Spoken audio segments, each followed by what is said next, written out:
alguns são o pastor do distrito, alguns são o pastor da igreja, alguns são o distrital, alguns são o departamental, o administrador da associação. Mas a posição mais elevada que um pastor adventista pode ter é a de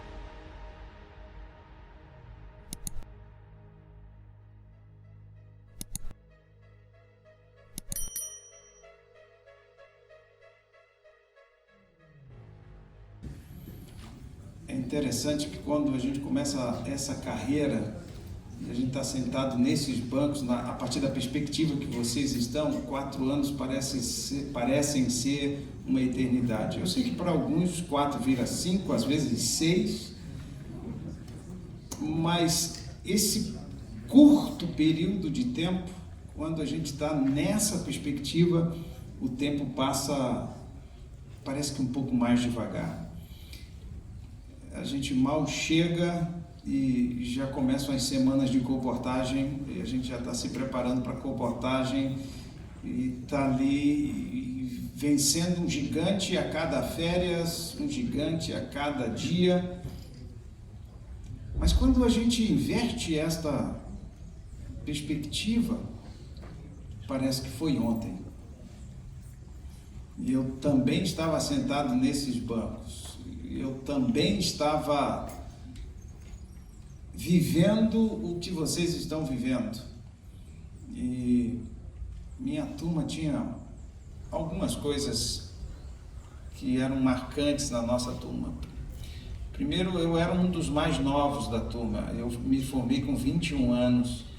E quando fui chamado, eu era o pastor mais novo do norte do Brasil. Mas tinha uns bem mais velhos. Eu formei com 21, mas meu amigo Márcio formou com 45. E já está jubilado. As perspectivas são diferentes. Agora, numa visita a um ministerial, antes de ler o texto bíblico que eu escolhi para a gente tirar algumas reflexões dele, numa visita ministerial que eu recebi, eu estava vivendo um momento bem desafiador no meu ministério, era meu segundo lugar de trabalho, e aquele lugar me colocava no extremo do meu limite, das minhas forças, de todo o processo que eu estava vivendo até ali. Eu era preceptor no IAI, lá a 65 quilômetros ali de Manaus. Só que naqueles idos, a coisa era um pouquinho diferente, né? Eu era preceptor sozinho, não tinha preceptor auxiliar, era só eu e os monitores. Eu era professor do ensino médio, de ensino religioso do ensino médio, e era professor de educação física da 5º ao 3º ano. Só isso. E era pai, esposo, e eu brinco com a minha esposa, naquela época ela era professora da 4ª série e ganhava mais do que eu. Aquele tempo era um tempo bem desafiador. E o ministerial estava me visitando porque naquele momento uma história estava sendo construída. Eu seria o primeiro preceptor ordenado na preceptoria, porque até então o tempo de preceptoria nem contava para a ordenação. Então, se você chegasse na preceptoria antes de ser ordenado, esse tempo da preceptoria não contava para o tempo da ordenação. E eu seria ordenado ali no final do ano 2000, eu seria o primeiro preceptor ordenado na preceptoria.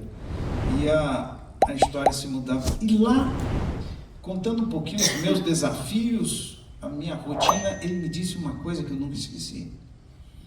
Ele e falou para mim: aproveite a caminhada. Dê o seu melhor onde você está, sob as circunstâncias que você está. Porque por esse caminho você só vai passar uma única vez. O que você viver, ou o que você deixar de viver, nunca mais você terá a oportunidade de vivenciar. Então, viva o momento. Viva esse momento e entregue o melhor que você possa oferecer no momento em que você está vivendo. Nosso mundo é um mundo complicado, onde as pessoas vivem ou no passado, ou no futuro, ou esquecem o presente, A caminhada que vocês estão trilhando, ela é muito importante, ela é significativa. E as amizades e os conceitos e valores que vocês adquirirão durante esta caminhada permanecerão com vocês por toda a vida. Eu não estou no meu grupo de formatura, não suportei o grupo de formandos da mesma turma, não tenho, mas eu tenho um grupo de amigos.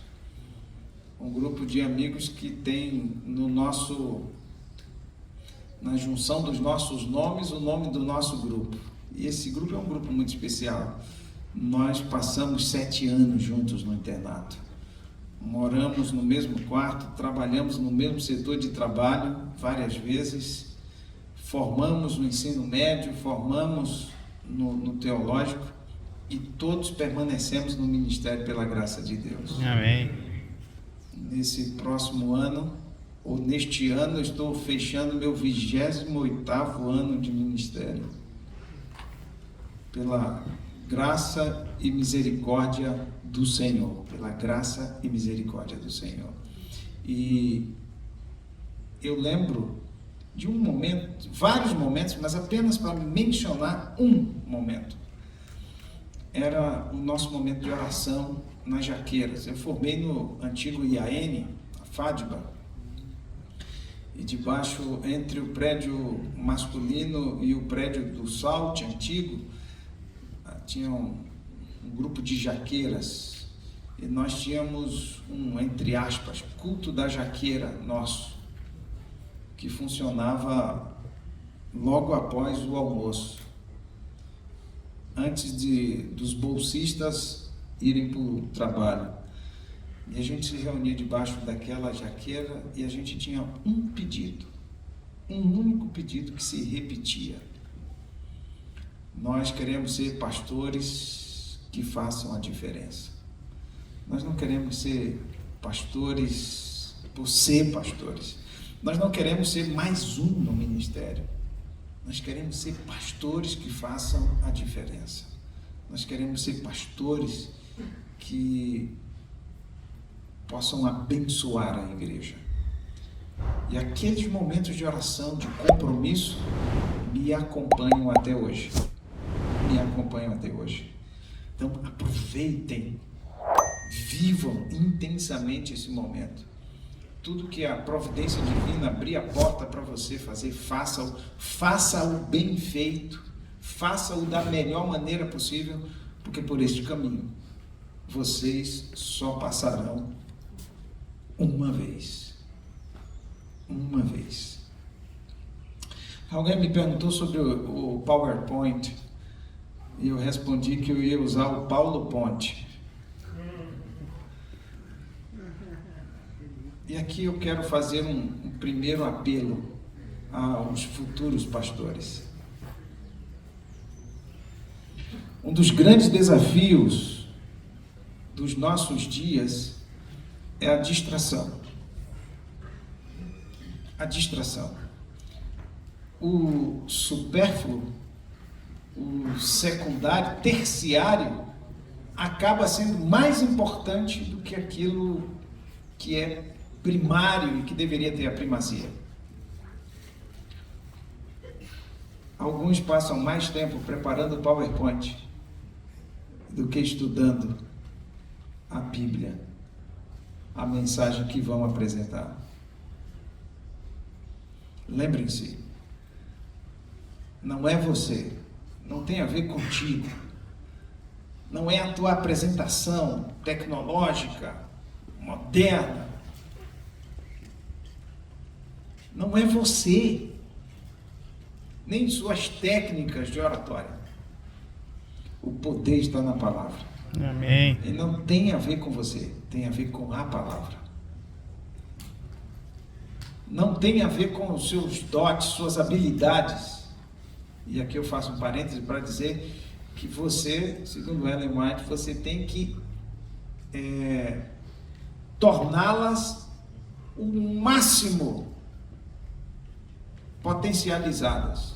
O seu melhor, tudo que você recebeu e receberá de dom divino, precisa ser desenvolvido ao máximo de sua potencialidade, para que você possa ser usado por Deus no melhor de si, ou na melhor versão de você mesmo.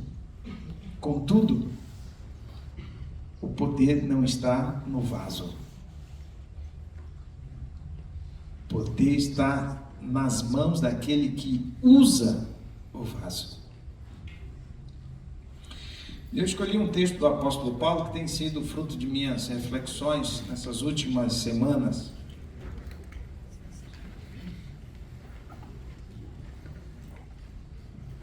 Ele está em Filipenses, capítulo 1. E esse texto, para mim, ele é muito querido, porque eu amo as orações pastorais do apóstolo Paulo. E aqui nós temos uma delas, a oração pelos filipenses. E eu vou dar destaque a uma palavra só. Nós vamos ler toda a oração, todo o trecho, e vou pensar uma palavra, e através desta palavra nós vamos ver a contextualização de toda essa oração e o que a cerca. Filipenses capítulo 1, vamos ler a partir do verso 3. Dou graças ao meu Deus por tudo que recordo de vós, fazendo sempre com alegria súplicas por todos vós, em todas as minhas orações, pela vossa cooperação no Evangelho, desde o primeiro dia até agora. Estou plenamente certo de que aquele que começou boa obra em vós há de completá-la até o dia de Cristo Jesus. Amém. Aliás, é justo que eu assim pense de todos vós, porque vos trago no coração, seja nas minhas algemas, seja na defesa e confirmação do Evangelho, pois todos sois participantes da graça comigo. Pois minha testemunha é Deus da saudade que tenho de todos vós, na terna misericórdia de Cristo Jesus. E também faço esta oração, que o vosso amor aumente mais e mais em pleno conhecimento e toda percepção, para aprovardes as coisas excelentes e seres sinceros, inculpáveis para o dia de Cristo, cheios do fruto de justiça, o qual é mediante Jesus para a glória e louvor de Deus. Amém. Amém? Amém. Este texto é um texto extraordinário, mas a palavra que eu quero me deter em poucos minutos com vocês, a gente precisa levantar do verso 5. Quando eu levanto do verso 5, e se a sua versão é a Almeida Revista e Atualizada, que foi a versão que eu li, ela vai estar debaixo da palavra cooperação. Na Nova Almeida Atualizada, eu acho que ela vai ser traduzida como participação. É a palavra koinonia. E a palavra grega koinonia, que para os adventistas há mais tempo, ela já esteve em voga, em moda, ela traz alguns significados básicos na tradução do Novo Testamento, eu vou destacar 3 deles. O primeiro, koinonia é compartilhar algo em comum com alguém. Se você mora num quarto com 3 pessoas, aquele quarto é compartilhado por vocês 4. Vocês vivem uma koinonia, compartilhando algo que é de vocês em comum. Koinonia é compartilhar algo com alguém. Algo que esse alguém não tem, você tem, e você compartilha com essa pessoa. Isso também é koinonia. O apóstolo Paulo vai usar esse texto para descrever as doações, as coletas que ele fez para ajudar a igreja, por exemplo, da Judéia, que viveu um momento bem desafiador ali no primeiro século. E o terceiro significado da palavra koinonia tem a ver com intimidade, compartilhamento de intimidade.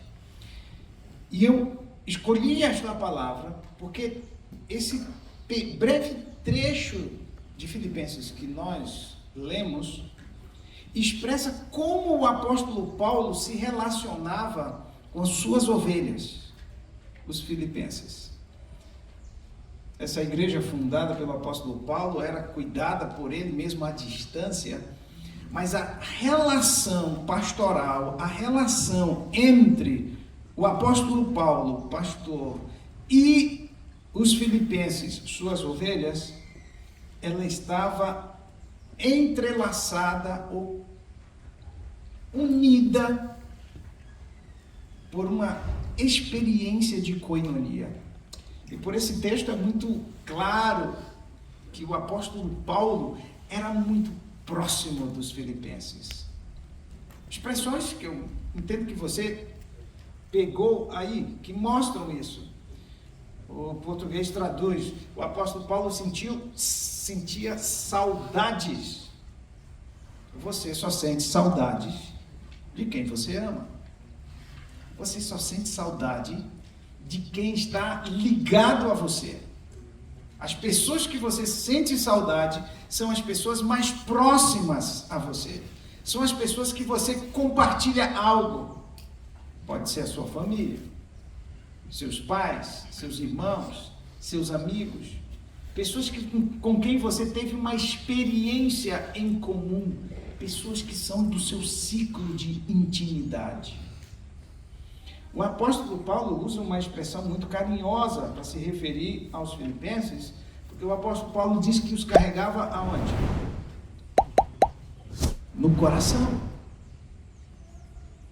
Ele carregava os filipenses no coração. E, mais uma vez, você só carrega no coração quem está próximo. Com quem você compartilha algo, com quem você vive intimidade. E o apóstolo Paulo vai se referir aos filipenses com todo este afeto, e ao mencioná-los, os sentimentos que afloram é de alegria, é de gratidão, é de ação de graças pelos filipenses. E o pedido central dele na sua oração é que o amor dos filipenses cresça. Mas não cresça porque a expressão usada aqui simplesmente não é do crescimento de quem não tem, é de quem tem. Porque ele cresça mais. E ele acrescenta, e mais. Esta relação era uma relação amorosa. Esta é uma relação amorosa, onde intimidade, compartilhamento estão presentes. E isso, ele participa com os filipenses na cooperação, na koinonia do Evangelho, no compartilhar do Evangelho. Eu depois sugiro a você, se você se interessar, estude a palavra koinonia, você vai descobrir coisas extraordinárias a respeito da visão do apóstolo Paulo, de João, capítulo 1 de 1 João, lido a partir da koinonia, que é muito usada, a palavra é muito usada pelo apóstolo na primeira epístola, no primeiro capítulo. Você vai ver que versos até como: se confessarmos os nossos pecados, Ele é fiel e justo para nos perdoar os pecados e nos purificar de toda injustiça, tomam conotações diferentes. Mas eu quero fazer esta aplicação a futuros pastores.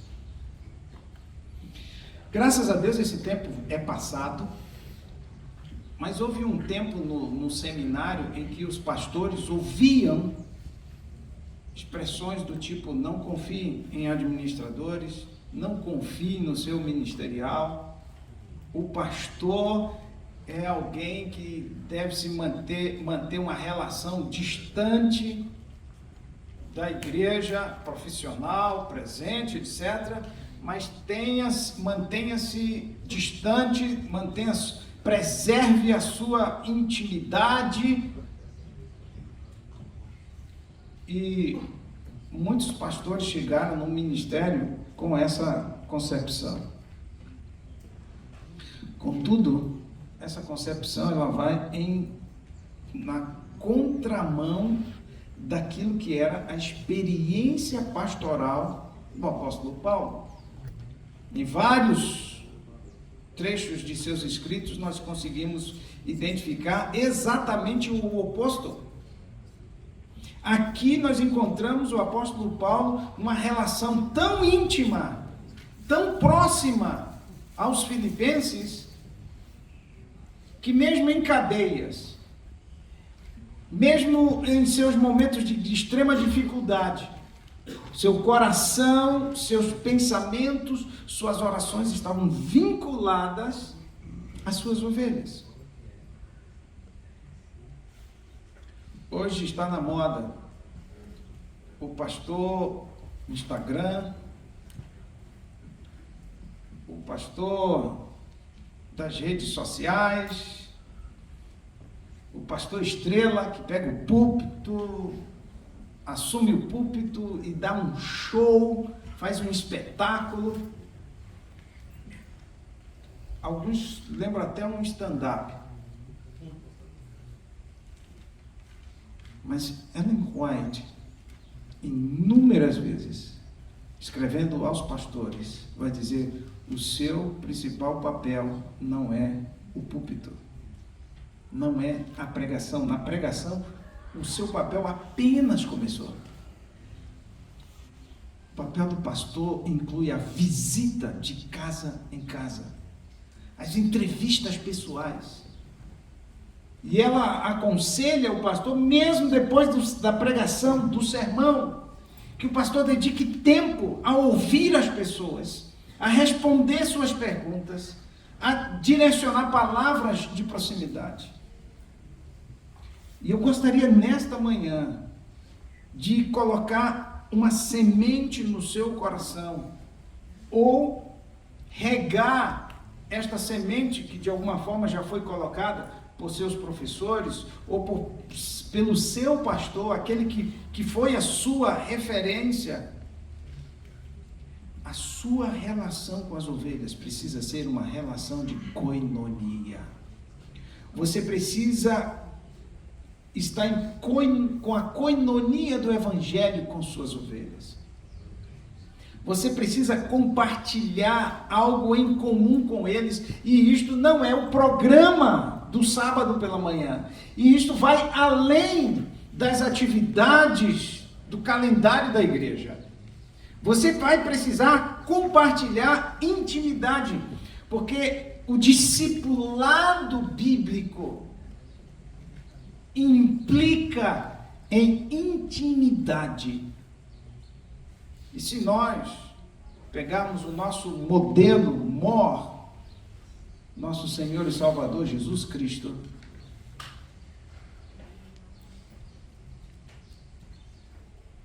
a maneira como ele lidou com os seus discípulos sempre foi de muita proximidade. mesmo os discípulos mais distantes. Ele frequentava as suas casas, frequentava os seus casamentos, visitava seus lugares de trabalho, estava com eles na vida comum e diária deles. E aqueles que ele estava preparando para liderar o grande movimento da igreja, ele chamou para estarem com ele. E essa intimidade era tão próxima de alguns, a ponto de eles se reclinarem no Mestre. Se você quer ser um pastor reconhecido não como o grande pregador, não que isso não seja importante, volto a dizer, isso é importante. Reconhecido como um grande organizador de eventos, ou como um cara muito organizado, que dirige bem uma comissão de igreja, etc. E todas essas coisas são importantes.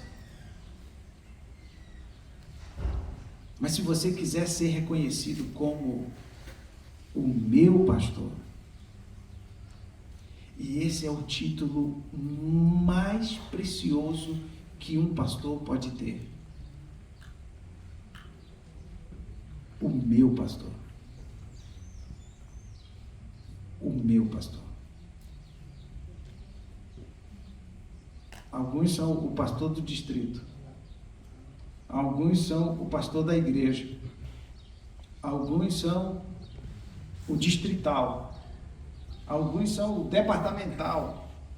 O administrador da associação. Mas a posição mais elevada que um pastor adventista pode ter é a de meu pastor. Quando você alcança esta posição, você alcançou o mais elevado, a mais elevada posição dentro do ministério. Você tem um grupo de jovens, de idosos, de famílias, de pessoas que você carrega no coração, de pessoas que a sua casa está aberta, que a sua vida é compartilhada. Você vive koinonia com essas pessoas. E aí, não importam as circunstâncias. O apóstolo Paulo fala, em algemas, no interior, lá não sei de onde,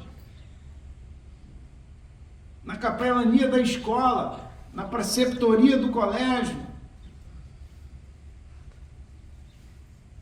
num distrito pequeno, num distrito grande, numa igreja de periferia, não importa.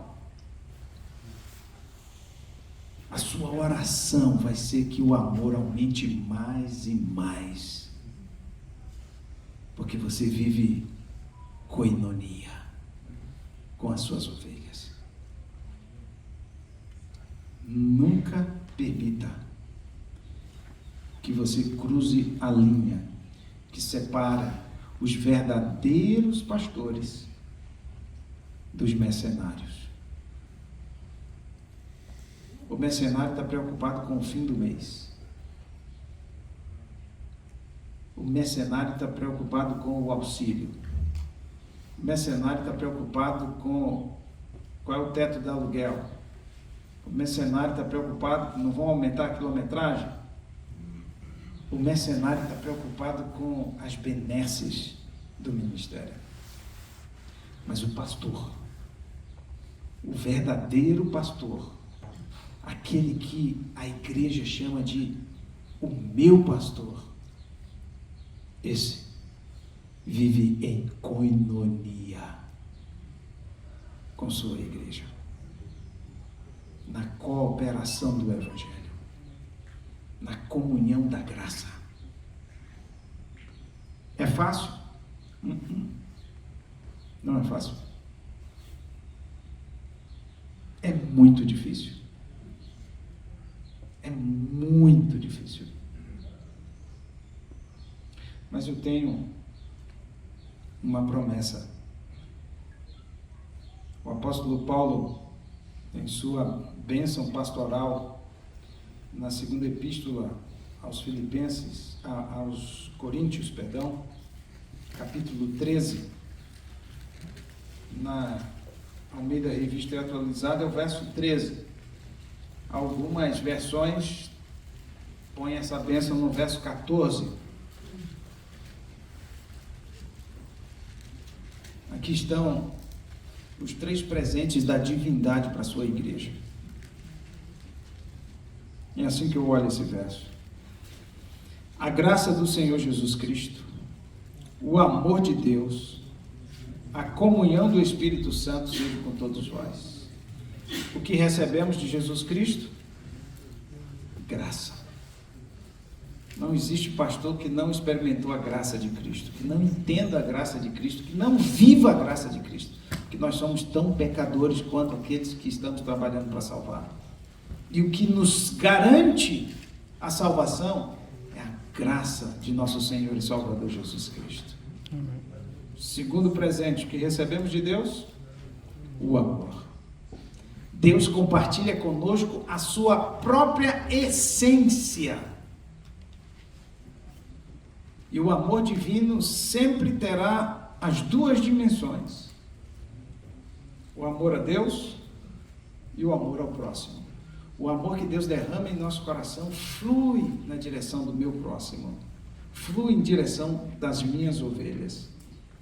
E por fim, o que recebemos do Espírito Santo? Comunhão. Qual é a palavra traduzida aqui por comunhão? Koinonia. É um dom do Espírito. É difícil, é desafiador, mas se você buscar, o Espírito Santo lhe dará a capacidade de ser um pastor que vive em koinonia com suas ovelhas. Que Deus te abençoe nessa caminhada e que aquele que te chamou seja aquele que te leve até onde o propósito dele se cumpra plenamente na sua vida. Que Deus abençoe.